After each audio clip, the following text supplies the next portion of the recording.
Hello dear student, good morning to all of you.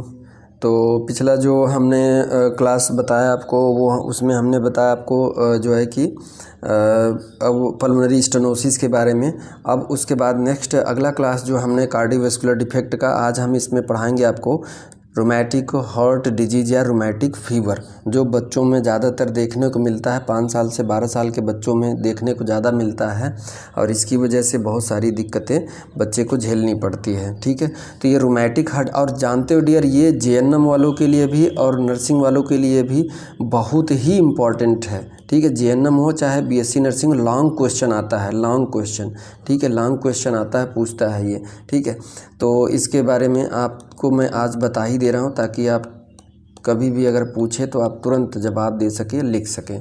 तो ये क्या होता है, rheumatic heart disease and inflammatory auto immune disease. ये कौन सा है? ऑटो इम्यून डिजीज़ है, यानी कि स्वयं इस शरीर का जो इम्यून सिस्टम है वो खुद ये दिक्कत पैदा करता है। यानी बच्चे के जो इम्यून सिस्टम है उसमें खुद गड़बड़ी हो जाती है और अपने सेल को ही मारने लगता है, या फिर अपने सेल को ही इम्यूनिटी के प्रति अगेंस्ट समझने लगता है, एंटीजन समझने लगता है। ये कारण है किस वजह से होता है। तो इसमें क्या होता है, आरडीएच, सबसे पहले एक क्वेश्चन तो यहीं पे बन गया कि इस आरडीएच जो होता है वो कौन सी बीमारी है। तो ऑटो इम्यून डिजीज़ है। क्या है? ऑटो इम्यून डिजीज़ है। ठीक, which affect the connective tissue. किसको अफेक्ट करता है? कनेक्टिव टिश्यू, यानी कि कनेक्टिव टिश्यू ऑफ हार्ट को, यानी मेनली मेट्रियल वाल्व। ठीक है, किसको? मेट्रियल वाल्व या फिर बाइकस्पिड वाल्व, या जॉइंट, या किडनी, या फिर ब्लड वेसल। ठीक है, तो इन सभी में दिक्कत पैदा होता है। ठीक है, age group commonest among 5 to 12 year, यानी 5 साल से 12 साल के बच्चे में। It occur 2 to 6 week after initial infection. ठीक है, अब बच्चे को इन्फेक्शन हो गया था। ठीक है, इन्फेक्शन हो गया था, 4 सप्ताह या 5 सप्ताह पहले इन्फेक्शन हुआ था। और किससे इन्फेक्शन हुआ था? Group A beta haemolytic streptococcus, उसकी वजह से। द अपर रेस्पिरेटरी ट्रैक्ट, यानी बच्चे के रोमैटिक हार्ट डिजीज़ उस बच्चे को हो जाता है जैसे कि 4-5 सप्ताह पहले जो है कि बच्चे को टॉन्सिलाइटिस हो गया था, फरिंजाइटिस हो गया था, या लरिंजाइटिस हो गया। यानी अपर रेस्पिरेटरी ट्रैक्ट्स में अगर इन्फेक्शन हो गया तो वो इन्फेक्शन हार्ट में पहुंच जाता था। ठीक है, या स्किन में इन्फेक्शन हुआ तो वो हार्ट तक पहुंच जाता। अब इसमें क्या होता है कि ये जो है, ये bacteria group A beta haemolytic, एक क्वेश्चन तो ये बन गया तो रोमैटिक हार्ट डिजीज़ ये ऑटो इम्यून डिजीज़ है। दूसरा ये बन गया कि किस एज ग्रुप के बच्चों में होता है, तो 5 साल से 12 साल के बच्चों में। ठीक है, और ये मेनली किस पे अफेक्ट करता है? तो कनेक्टिव टिश्यू पे अफेक्ट करता है। अगला क्वेश्चन ये बन गया कि इसको अफेक्ट करने ये किस कारण होता है? तो जिस बच्चे में 4 से 5 सप्ताह पहले अगर फेरेंजाइटिस, लैरिंजाइटिस या अपर रेस्पिरेटरी ट्रैक्ट का कोई भी इन्फेक्शन हुआ था तो उस बच्चे को चांस ज़्यादा है। और वो भी इन्फेक्शन जो है कि अपर रेस्पिरेटरी ट्रैक्ट में इन्फेक्शन किससे होगा? Beta haemolytic streptococcus. किससे होगा? Beta haemolytic streptococcus. इससे अगर इन्फेक्टेड था तो उसको हो सकता है rheumatic heart disease. N antibody against streptococcus. अब ये बैक्टीरिया जो है जैसे हार्ट में पहुंचता है तो इसके अगेंस्ट जो है कि मारने के लिए एंटीबॉडी तैयार किया जाता है, produced which form an antigen antibody complex. और इसके जैसे एंटीबॉडी बनता है और इसी के अगेंस्ट जो है कि एंटीजन और एंटीबॉडी कॉम्प्लेक्स बन जाता है, और वो कॉम्प्लेक्स बनने के बाद deposit into connective tissue of heart, यानी कि हार्ट के वॉल में वो क्या हो जाता है? इकट्ठा होने लगता है, या फिर जॉइंट में या किडनी में इकट्ठा होने लगता है। और जब वहाँ पे इकट्ठा होगा तो लोकल इन्फ्लामेशन वहाँ पे करेगा। ठीक है, तो ये यही तो हमने बताया क्या होता है, ये इन्फ्लामेटरी ऑटो इम्यून डिजीज होता है, यानी कि खुद की इम्यून सिस्टम की वजह से ये दिक्कत आया। ऐसा तो है नहीं कि बाहर से उसको दिया गया। तो बैक्टीरिया को मारने के लिए मारने चला था, लेकिन पूरी प्रक्रिया ख़त्म नहीं हुई, उसी पे वहीं जाके इकट्ठा हो गया। ठीक है, तो जैसे कि ये हमने आप भेजा, जैसे मान लीजिए पुलिस को भेजा गया, जाइए चोर को पकड़ के लाइए। अब वो पुलिस गई और चोर को पकड़ के लाई, लेकिन उसके साथ जो है कि खुद चोरी कर रहा है और खुद चोरी का सामान खा पी रहे हैं, सब कुछ कर रहे हैं, तो यानी क्या होगा? पुलिस डिपार्टमेंट का ही तो दिक्कत आएगा। और हमारे उसका भी तो कानून का ही तो वो हुआ। तो ऐसे ही है इसमें भी, जो हमारे इस बच्चे की इम्यून सिस्टम के जितने भी एंटीजन और एंटीबॉडी होते हैं, वो एंटीबॉडी जो है कि इस बैक्टीरिया के अगेंस्ट, बैक्टीरिया चोर है और एंटीबॉडी पुलिस है, और ये एंटीबॉडी जो है कि चोर को मारने गया, मारने के बजाय ये उनके साथ मेल मिलाप कर लिया और मेल मिलाप करके वो इन्हीं अपने घर में डिपार्टमेंट में ही बैठ के उसको खाना पीना खिला रहा है और अपना खा पी रहा है, ऐसा हो गया। ठीक है, तो ये तरीका है, ये सिंपल तरीका था समझाने का। बाकी समझ लेंगे, अगर आप वैसे ही समझ लेंगे तो अच्छी बात है, नहीं ऐसे भी समझ लीजिएगा। ठीक है, तो ये होता है, इसीलिए इसको बोलते हैं inflammatory auto immune disease. Inflammation हुआ तो किसकी वजह से? स्वयं की वजह से। ऑटो यानी स्वयं की वजह से, स्वयं की इम्यूनिटी सिस्टम की वजह से। इम्यून सिस्टम अगर मार धाड़ करके चोर को मार के भगा दिया होता, जेल में बंद कर दिया, हटा दिया होता तो अच्छी बात है, तब तो कोई बात ही नहीं उसकी साथ पकड़ के वो कहा कि साहब इतना पैसा ले लीजिए, ऐसे कर लीजिए, हमें यहीं पर रहने दीजिए, कोई दिक्कत नहीं है, हम हफ्ता देते रहेंगे। तो आपने दे दिया और उसको जो है कि वहीं पर रख लिया, तो ऐसे में दिक्कत हो गया। ठीक है, तो डिपार्टमेंट का नाम खराब कर दिया इसने। ठीक है, साइन सिम्टम ऐसा क्या दिखेगा इसमें? साइन सिम्टम क्या दिखेगा? पहली बात तो देखिए, दो साइन सिम्टम को दो कैटेगरी में बांटा गया है, एक मेजर और एक माइनर। ठीक है, तो मेजर में क्या दिखेगा? अर्थरेजिया यानी पेन इन जॉइंट, कार्डाइटिस यानी कि पैंक्रेडाइटिस यानी पेरी, मायो और इंडोकार्डाइटिस। ठीक है, पैनकार्डाइटिस क्या होता है? पैनकार्डाइटिस मतलब हार्ट के तीनों वॉल में इन्फेक्शन हो जाएगा, कार्डाइटिस कहें या फिर पैनकार्डाइटिस कहें। एस्कॉप्स बॉडीज, एस्कॉप्स बॉडी क्या है? Nodules in the heart. अब हार्ट के जिस पार्ट में अगर ये दिक्कत आए वहाँ पे नोड बनने लगेगा, ब्लड वेसल में, ब्रेन में और जॉइंट में, इंडिविजुअल विथ रोमैटिक फीवर, और उसको रोमैटिक डिजीज़ की वजह से फीवर भी आएगा। पॉली अर्थराइटिस, ठीक है, poly arthritis a temporary migrating inflammation of large joint usually starting in the leg and migrate upward. अच्छा, लोअर पैर के घुटनों में बच्चे के दर्द होगा और वो दर्द जो है कि ऊपर बढ़ता चला आएगा। ठीक है, अगला है सब क्यूटेनियस नोड्यूल्स। सब क्यूटेनियस यानी कि जो स्किन का जो क्यूटेनियस लेयर है उसके ऊपर जो है नोड्यूल बनना स्टार्ट होएगा। प्रेजेंट ऑन बोनी प्रोमिनेंस, ज़्यादातर तो वहाँ पे जहाँ पे हड्डियाँ निकली हुई हैं। ठीक है, बैक ऑफ द रिस्ट यानी कि रिस्ट कलाई के पीछे, एल्बो के पीछे और नी के पीछे। ठीक है, फ्रंट ऑफ नी, घुटने के आगे दिखेगा और रिस्ट के पीछे दिखेगा और उसके एल्बो के पीछे दिखेगा। ठीक है, रिस्ट और एल्बो के पीछे दिखेगा। जैसे मान लीजिए ये हाथ है, ठीक है, ये हाथ है तो एल्बो, ये हाथ है तो इस हाथ में जो है कि इस साइड एल्बो साइड दिखेगा, इधर नहीं दिखेगा। ठीक है, तो ये एल्बो साइड दिखेगा और रिस्ट के साइड दिखेगा, देखिए इधर बैक साइड दिखेगा, आगे की तरफ नहीं दिखेगा। ठीक है, तो ये साइन सिम्टम मेजर था। उसके बाद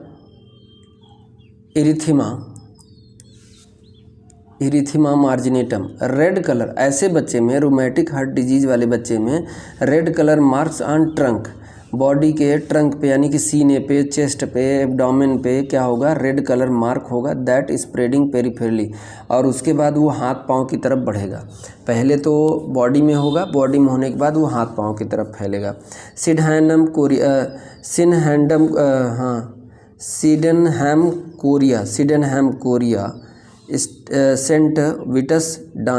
सेंट विटस डांस इसको बोलते हैं। A characteristic series of rapid movement without purpose of the face and arm. तो ऐसे बच्चे में क्या होगा? अनयूजुअल बॉडी मूवमेंट करेगा, जबकि उसका कोई पर्पज नहीं है। जैसे कि इस फिगर में दिखा रहा है कि बच्चा जो है कि अनयूजुअल मूवमेंट करेगा। देखिए अनयूजुअल मूवमेंट है, ठीक है, न चाह के भी। देखिए हाथ ऐसे टेढ़े हो जा रहे, इधर टेढ़े, सर टेढ़े, ऐसे अनयूजुअल मूवमेंट करेगा। ठीक है, रैपिड तेजी से करेगा। और ये क्या है? देखिए a characteristic series of rapid movement without purpose of the face and arm. Face और आर्म का कोई पर्पज नहीं है, क्या देखना है उधर या कुछ करना है, बस अपने आप मुड़ जाए। This can occur very late in the disease, यानी कि रोमेटिक हार्ट डिजीज़ को अगर ट्रीट नहीं किया, लंबे समय तक रहा तो ये दिक्कत पैदा कर सकता है। For at least 3 month from onset of infection, जैसे बीटा स्टेप्टोकोकस बैक्टीरिया जो है उसको इन्फेक्शन होने के 3 सप्ताह, onset of infection like glomerulonephritis, ठीक है, तो क्या दिखेगा, ग्लोमेरुलोनेफ्राइटिस दिखेगा। This can occur very late in the disease for at least 3 month from onset of infection like glomerulonephritis. Glomerulonephritis यानी किडनी में इन्फेक्शन होने के लगभग 3 मंथ बाद ये देखने को मिलेगा। इन्फेक्शन चाहे कहीं से भी हो सकता है, वो हार्ट तक पहुंच जाए बस, तो ये दिक्कत होने लगेगा, ठीक है। उसके बाद आगे है माइनर क्राइटेरिया। देखिए वो मेजर क्राइटेरिया था, अब माइनर क्राइटेरिया। क्यों माइनर क्राइटेरिया हम डिफाइन तब करेंगे जब 2 मेजर हो, 2 मेजर क्राइटेरिया हो और 1 माइनर प्लस 1 माइनर क्राइटेरिया हो, तो हम डिसाइड कर देते हैं कि ये बच्चा रूमेटिक हार्ट डिजीज़ का है। इसीलिए मेजर को अलग किया गया है और माइनर को अलग किया गया है। तो माइनर क्राइटेरिया में फीवर होगा बच्चे को 101 से 103 degree Fahrenheit which increase in afternoon, और दोपहर के समय बढ़ जाएगा। जॉइंट में पेन होगा, इंक्रीज एरिथ्रोसाइट सेडिमेंटेशन रेट, उसके बाद इंक्रीज सी रिएक्टिव प्रोटीन, यानी बच्चे के लीवर में भी दिक्कत आ जाएगा। प्रोलॉन्ग्ड पीआर इंटरवल इन सीजी, और ईसीजी में जो होगा देखिए पीआर इंटरवल, ठीक है, तो PQRST, तो ये है। अब इसमें कह रहा है पीआर इंटरवल, पी ये वाला यहाँ से यहाँ, ये इंटरवल क्या हो जाएगा, प्रोलॉन्ग, लंबा हो जाएगा, यानी कि ऐसे आएगा पी वेव, ऐसे फिर ऐसे जाएगा, ठीक, ऐसे, तो यहाँ था, ये लंबा हो जाएगा, ठीक है, प्रोलॉन्ग हो जाएगा। इसेंशियल क्राइटेरिया में क्या है, positive throat culture for group A streptococcus, ये तो टेस्ट हो गया। इंक्रीज एंटीट्रिप्सिन ओ टाइटर, ठीक है, एंटी स्टेप्टोलाइसिन टाइटर, ये जांच के लिए करते हैं, इसको डायग्नोस करने के लिए, और ये इसेंशियल क्राइटेरिया में आता है, ठीक है। देखिए अब हम डायग्नोसिस कैसे कर रहे हैं, देखिए जॉन्स ने जो है कि बताया था, TD जॉन्स ने, यूएस फिजिशियन थे, क्राइटेरिया दिया, use for diagnosis of acute rheumatic fever. Acute rheumatic fever कब डिसाइड करेंगे बाहर से, तो उसमें क्या कहा कि it first published in 1944 by WHO। तो इसमें क्या कहा गया कि according to this criteria 2 major sign symptom category, जितना हमने मेजर में बताया उसमें से 2 कैटेगरी दिखेगा, या फिर 1 मेजर एंड 2 माइनर। देखिए या तो 2 मेजर हो प्लस 2 माइनर हो, या तो 1 मेजर हो 2 माइनर हो, ठीक है। और इसमें जो है कि हाँ, तो ये जो है कि रूमेटिक एक्यूट रूमेटिक फीवर को दर्शाता है। तो इन्होंने कहा कि 2 मेजर क्राइटेरिया, 2 मेजर क्राइटेरिया हो और 2 माइनर क्राइटेरिया, या फिर 1 मेजर क्राइटेरिया हो और 2 माइनर। हमेशा माइनर क्राइटेरिया 2 रहेगा, मेजर जो है बदल सकता है, 2 भी हो सकता है। ये criteria for plus evidence of preceding streptococcus infection are essential to confirm diagnosis, यानी कि बात सही है, वो इन्फेक्शन है, ठीक है। इस वजह से देखिए मैनेजमेंट क्या करेंगे ऐसे बच्चे का रूमेटिक हार्ट डिजीज़ में, मैनेजमेंट क्या करेंगे, ठीक है, एडमिनिस्टर एसिटामिनोफेन, ठीक है, एसिटामिनोफेन यूज करेंगे। Non steroidal anti inflammatory drugs use करेंगे to lower fever, reduce inflammation and elevation pain. अगर पेन वगैरह हो रहा है, फीवर वगैरह हो रहा है, तो ये सिम्टोमेटिक ट्रीटमेंट है, उसमें रिलीफ मिलेगा, ठीक है। To prevent recurrence of rheumatic fever, दोबारा ना होने पाए इसके लिए हमें प्रॉपर प्रिकॉशन रखना होगा। In a patient who has already been affected by the disease, benzyl penicillin is given IM every 3 or 4 week, ठीक है। Teach the importance to use the antibiotic prophylaxis for dental work, infection and invasive procedure. तो ये management है, ठीक है। क्या करना है, मदर को उसको टीच करना है कि एंटीबायोटिक थेरेपी लेते रहे, और dental prophylaxis for dental work, अगर दांत वांत में कुछ दिक्कत है तो उसके लिए दवा लेते रहे, इन्फेक्शन है तो उसके लिए भी दवा लेते रहे, इन्वेसिव प्रोसीजर हो रहा है तो उसके लिए भी एंटीबायोटिक प्रोफाइलेक्टिक लेते रहे, क्योंकि इन्फेक्शन हो सकता है, ठीक है। तो ये management of rheumatic heart disease. अब उसके बाद डियर नेक्स्ट क्लास में हम आपको बात करेंगे कंजेस्टिव या कार्डियक हार्ट फेल्योर, ठीक है। तब तक के लिए आप स्वस्थ रहिए, मस्त रहिए, खुश रहिए। Thank you so much dear.